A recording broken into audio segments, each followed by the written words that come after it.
সকলোৱে যদি সহায় কৰে তেতিয়া চলিব পাৰিম। মামাক কিবা ক'বা নেকি? যদি পাৰে আমাক সহায় কৰক। আপোনালোকে সহায় কৰিলে মানে তেতিয়া ময়ো কষ্টই হ'লেও ডাঙৰ দীঘল কৰিব পাৰিম সিহঁতক। মোৰ ফোন নম্বৰটো 6003809076 শিমলুগুৰি ভৰলুৱা গাঁও। 2 বছৰ পূৰ্বে সিহঁতৰ হেৰাইছিল মাতৃ, কাষত আছিল পিতৃ। 19 তাৰিখে সিহঁতৰ ঘৰখনত পানী সোমাইছিল আৰু আজি 4টা দিন পূৰ্বে সিহঁতৰ পিতৃও গ'লগৈ। পিতৃ শাৰীৰিকভাৱে অসুস্থ আছিল আৰু পানীৰ মাজতে পিতৃক হাস্পতাললৈ লৈ যোৱা হৈছিল, কিন্তু হাস্পতালতেই পিতৃক মৃত বুলি ঘোষণা কৰে। খুব এখন হৃদয়স্পৰ্শী, খুব এখন মৰ্মান্তিক ছবি শিমলুগুৰিৰ ভৰলুৱা গাঁৱৰ। এই নিশাৰ ভাগত মই এটি দুৰ্ভগীয়া পৰিয়ালৰ 3টা দুৰ্ভগীয়া কণবানীৰ খবৰ ল'বলৈ আহিছোঁ আৰু সিহঁতৰ দুখৰ যিখন ছবি, সেই ছবিখন দেখুৱাবলৈ আহিছোঁ। এয়া হৈছে পৰিয়ালটো, কেমেৰাত প্ৰভাসে দেখুৱাব। এয়া হৈছে পৰিয়ালটো, বৰষা বিদিশা, বৰষা আৰু বিদিশা, বৰষা ফুকন আৰু সেয়া ভনীয়েক বিদিশা ফুকন। এই ছোৱালী দুজনী আৰু সিহঁতৰ এটি সৰু ভায়েক। সিহঁতৰ এতিয়া জীৱনটো উদযাপন কৰিবলৈ বৰ কষ্ট হ'ব। সিহঁতৰ মুখৰ হাঁহিবোৰ যেন এক প্ৰকাৰ নোহোৱা হৈ গ'ল, কাৰণ যাৰ ওপৰত বিশ্বাস কৰি, যাৰ ওপৰত আশা কৰি সিহঁতি আছিল, সেই পিতৃ মাতৃহালেই সিহঁতৰ কাষৰ পৰা গুচি গ'লগৈ। প্ৰথমে মাতৃ আৰু আজি 4টা দিন পূৰ্বে বৰষা আৰু বিদিশাৰ পিতৃও এই পৃথিৱীৰ পৰা গুচি গ'লগৈ। আৰু এতিয়া খুব অসহায় এই বৰষা, খুব অসহায়। বৰষাই ক্লাছ 9ত পঢ়ি আছে আৰু বিদিশাই পঢ়ি আছে ক্লাছ 6ত। সিহঁতক এতিয়া ডাঙৰ হ'বলৈ, নিজক চম্ভালি ল'বলৈ যথেষ্ট সময় লাগিব, যথেষ্ট কষ্ট কৰিব লাগিব। মই বৰষাৰ কাষলৈ যাম। খুব আৱেগিক ছোৱালী। বৰষা, তোমালোকৰ দেউতা কেতিয়া, কেনেকৈ কি হ'ল?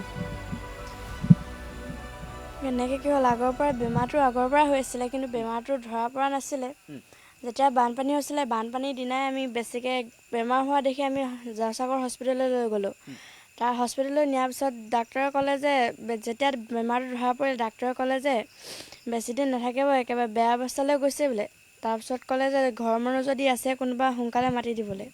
তাৰপৰা মই ফোন কৰি ঘৰৰ মানুহ মাতিলোঁ। ঘৰৰ মানুহ হস্পিটেল গৈ নাপালেগৈ, তেতিয়াই দেউতা ঢুকাল। ঘৰৰ মানুহ পোৱাৰ পিছত দেউতাক লৈ আনি পিনি যি কৰ্ম কৰিবলগীয়া আছিলে সেইবোৰ কৰি পিনি কালি এতিয়া তিলনি হৈ গৈছে। আজি 4 দিন হৈছে। মানে পানীৰ মাজতেই তোমালোকে দেউতাৰ কামখিনি কৰিবলগীয়া হ'ল? পানীৰ মাজতে কৰিবলগীয়া হ'ল। পানীৰ মাজতে খুব কষ্ট হৈছে তোমালোকৰ? কষ্ট হৈছে। কষ্ট হৈছে। এতিয়া তোমাৰ ভণ্টি আৰু ভাইটি আছে ন? ভণ্টি আৰু ভাইটিক তুমি লগত লৈ চলিব পাৰিবা এতিয়া? চলিব পাৰিম। চলিবতো লাগিবই। চলিব লাগিব। হয়নে? এতিয়া কেনেকৈ চলিবা তোমালোকে? এতিয়া তোমালোকৰতো একোৱেই নোহোৱা হৈ গ'ল, হয়নে? তোমালোকৰ ঘৰখনো নাই, উপাৰ্জনো এতিয়া নাথাকিব। কেনেকৈ চলিবা তোমালোক? সকলোৱে যদি সহায় কৰে তেতিয়া চলিব পাৰিম আৰু। তুমি মামাক চিনি পোৱা নহয়? চিনি পোৱা নে? মামাক কিবা ক'বা নেকি? কি ক'ম, বিশেষ একো নকওঁ। যদি পাৰে আমাক সহায় কৰক। আপোনালোকে সহায় কৰিলে মানে তেতিয়া ময়ো কষ্টই হ'লেও ডাঙৰ দীঘল কৰিব পাৰিম সিহঁতক। ডাঙৰ দীঘলটো কৰিবই লাগিব, হয়নে? নিজৰ ভাইটি ভণ্টিক তুমি এৰি দিব পাৰিবা জানো? নোৱাৰা নহয়? নোৱাৰা। এতিয়া তোমাক সহায় কৰিব, মই তোমাক সহায় কৰিব। তাই কান্দিছে আৰু কন্দাটো স্বাভাৱিক, কাৰণ এই পৰিৱেশটো মই উপলব্ধি কৰিছোঁ। সিহঁতৰ কেনেকুৱা এটা জীৱন এতিয়া মই উপলব্ধি কৰিছোঁ আৰু তাই কন্দাটো স্বাভাৱিক। তাই চকুত চকাপানী, প্ৰভাসে কেমেৰাত জুম কৰিব, তাই চকুত চকু পানী, আৰু চকুত চকু পানী ওলোৱাটো স্বাভাৱিক, কাৰণ যিখন জীৱন যুদ্ধ, সেই জীৱন যুদ্ধখনৰ কথা সিহঁতিহে গম পাইছে। এই কণমানিজনী বৰষা, ক্লাছ 9ত পঢ়ি থকা বৰষা, ক্লাছ 6ত পঢ়ি থকা বিদিশা, আৰু একোৱেই নজনা সিহঁতৰ একেবাৰে সৰু ভায়েকটো। ভাইটি শুই আছে নেকি? ভাইটি শুই আছে। ভাইটিয়েতো একো বুজি পোৱা হোৱা নাই? নাই পোৱা। এতিয়া ভাইটিক তুমি কেনেকৈ ডাঙৰ কৰিবা? কেনেকৈ ডাঙৰ কৰিব লাগিব, কষ্টৰ মাজত। এতিয়া তুমি স্কুলো যাব লাগিব, তুমি কষ্টও কৰিব লাগিব, হয়নে? হয়। এতিয়া তোমালোকে এইকেইদিন কাৰ ঘৰত আছা? এতিয়া আমি বৰমাহঁতৰ ঘৰতে আছোঁ। বৰমাহঁতৰ ঘৰতো অৱস্থা ভাল নহয়, বানপানীয়ে চব ভাঙি নিঙি শেষ কৰিলে। সেনেকৈ আমি কষ্টৰ মাজতে আছোঁ। বৰমাহঁতৰ ঘৰখন নাই, উম, এতিয়া তোমালোকে বৰমাহঁতৰ লগতে থাকিব লাগিব। এতিয়া বৰমাহঁতৰ লগত থাকিব লাগিব। বৰমাহঁতৰ লগত থাকিবানে? উম, বৰমাহঁতৰ লগত থাকিবা, উম। খালি অকণমান তোমালোকক মানুহৰ সহায় লাগে হয়নে? অকণমান আমাক সহায় কৰিলে হয়। ময়ো আহ্বান জনাইছোঁ এই বৰষা ফুকন, তাই ছোৱালীজনী সৰু কিন্তু তাই সাহস আছে। তাই মনত ঠিক কৰি লৈছে যে তাই এই কণমানি ভনীয়েকজনী ক্লাছ 6ত পঢ়ি থকা বিদিশা আৰু বিচনাত শুই থকা, এতিয়া টোপনিত লালকাল হৈ থকা সেই একো নুবুজা অবুজন কণমানি ভায়েকটোক তাই ডাঙৰ দীঘল কৰিব। তাই সাহস দিব, তাই জীৱন যুদ্ধত কেনেকৈ জয়ী হ'ব লাগে সেয়া শিকাব কণমানি ভায়েকটোক। কিন্তু তাৰ বাবে প্ৰয়োজন অকণমান অসমবাসীৰ সহায়ৰ। বৰষা, তুমি মোক এটা কথা কৈ দিয়া, তোমাক লোকক মানুহে সহায় কৰিবলৈ আহিব, এই বাতৰি দেখাৰ পিছত মোৰ বিশ্বাস আছে তোমালোকক ক'ত কেনেকৈ যোগাযোগ কৰিব পাৰিব। তোমালোকক ফোন নাম্বাৰটো কৈ দিব পাৰিবা?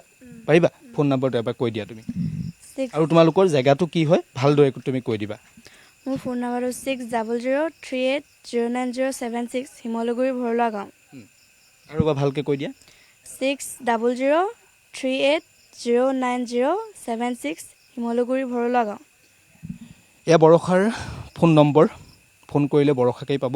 আৰু যদিহে সহায় কৰিব বিচাৰে, কোনো যদি সুহৃদবান লোক আছে, মই আশা কৰিম যে কোনো এজন নহয় কোনো এজন লোক আগুৱাই আহিব এই কণমানিকেইটাৰ দায়িত্ব ল'বলৈ, অন্ততঃ কণমানিকেইটাক এখন ঘৰ বনাই দিবলৈ, অন্ততঃ কণমানিকেইটাৰ এই পঢ়া শুনাৰ অকণমান দায়িত্ব ল'বলৈ কোনোবা নহয় কোনোবা এজন ব্যক্তি আগুৱাই আহিব। শিমলুগুৰি ভৰলুৱা গাঁও হৈছে সিহঁতৰ ঠিকনা। মই অকণমান ভিতৰখনলৈ যাম, সিহঁতৰ ঘৰখনৰ পৰিৱেশটোও অকণমান দেখুৱাম। সিহঁতৰ ঘৰখনত এতিয়া পলস, সিহঁতৰ ঘৰখনত প্ৰভাসে অকণমান কেমেৰা ঘূৰাই দেখুৱাই থৈ আহিব। তাৰপাছত আমি সিহঁতি এতিয়া যিখন ঘৰত আছে সেই ঘৰখনৰ অকণমান ছবিখনে দেখুৱাম। খুব হৃদয় বিদাৰক, খুব মৰ্মান্তিক। সিহঁতৰ সৰগ ভাগি পৰাৰ দৰে হৈছে। ঘৰ বুলিবলৈ সিহঁতৰ নাই, পানীয়ে সকলো তছনছ কৰি থৈ গৈছে, পানীত সকলো উটি গৈছে। তাৰপাছত পিতৃকো লৈ গ'ল পানীৰ মাজতে। আৰু এতিয়া সিহঁতি বৰমাকৰ লগত আছে, বৰদেউতাক আৰু বৰমাকৰ লগত আছে। আৰু বৰদেউতাক আৰু বৰমাকৰ যিখন ঘৰ, সেই ঘৰখন দেখিলেও সকলোৱে আচৰিত হৈ পৰিব। একো নাই, এই ঘৰখনত একোৱেই নাই। খাবলৈ বুলিবলৈও দুদিনমান পিছত সিহঁতৰ কষ্ট হ'ব, কাৰণ উপাৰ্জনৰ পথ একেবাৰে নাই। এতিয়া সাহাৰ্য পাই আছে, বান সাহাৰ্য আহি আছে, খাই আছে, কিন্তু দুদিনমান পিছত খুব কষ্ট হ'ব।